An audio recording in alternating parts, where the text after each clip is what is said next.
I just let go of two of my students because they've been delaying payment. You know, I'm an English teacher. I've been working as an English teacher online for the entirety of those almost 300 days.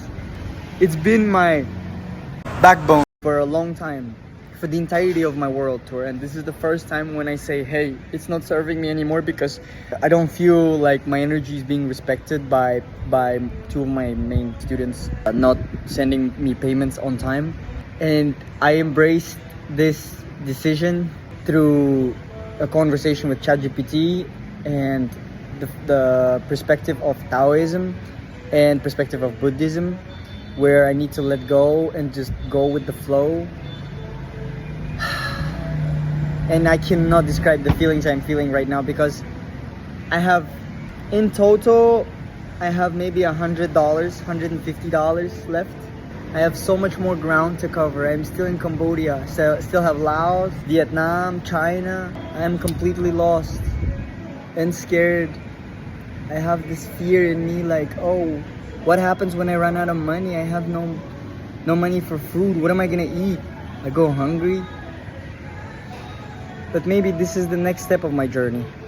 Maybe hunger is something I need to feel. And yeah, I still have some money left. Just worried. It's an incredible feeling, because I've never been jobless for a long time. And now I'm uncertainly jobless. I still have months of traveling before I get back home. And even if when I do get back home, what is there waiting for me? Nothing. Instability. So many people in the comments, they message me on TikTok saying, hey, go back to your country and work. When I explain my situations, like how I was in a Thai hospital recently crying because it was too much financially, or some other situations when I didn't have a lot of money, and people are like, go back to your country and work. Why are you backpacking? Oh, about bracelet making. A lot of Thai people commented.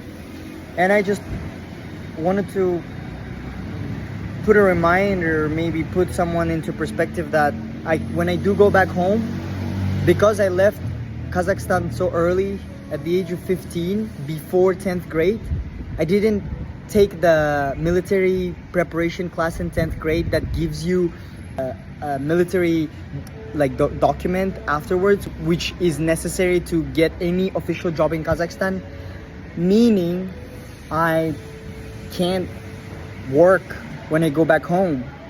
Only like side gigs, anything online, anything unofficial. And that's another reason why I'm out of the country, because if I go back home, I will have to find another way to make money, or try to get that document that I was supposed to get in 10th grade. And guess what? If I do go to a military office, they'll just draft me into the army. That's how it works in Kazakhstan. They don't care. A lot of boys dying in the military. A lot of boys coming back home handicapped, legs not working because of severe beatings, severe lack of structure and professionalism from the higher ups. It's the law of nature there, really. And it's a year of life stolen from you just because you were born with a penis. I feel very scared right now. First time in my life, I rejected my students myself. I said, hey, you've been not consistent for such a long time with payments. I cannot continue this anymore. We need to stop our collaboration. Yeah, because I can't, this is disrespect to my work. I can't tolerate this any longer.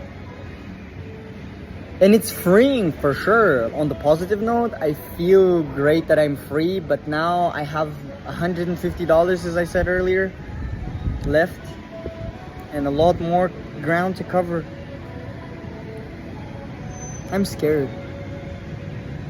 I'm very scared. So yeah, this is maybe a cry out to all the people seeing this. If you guys have any spare resources that you can donate for me to continue filming, continue vlogging, because I've been in Cambodia editing for the past week or so, trying to free up space to share my journey, to share my perspective and outlook. I would really appreciate if you guys could support me in these difficult times for me. And I understand that I will probably get a lot of backlash. Oh, you're begging, stop begging, you do this for yourself. Yeah, I agree, I do this for myself. But if you can't bring in anything positive into this situation, I kindly ask, especially a lot of Thai people online, because I notice a lot of Thai people online like to scold and say, hey, you're not doing this right and this is illegal and don't do this and blah blah blah.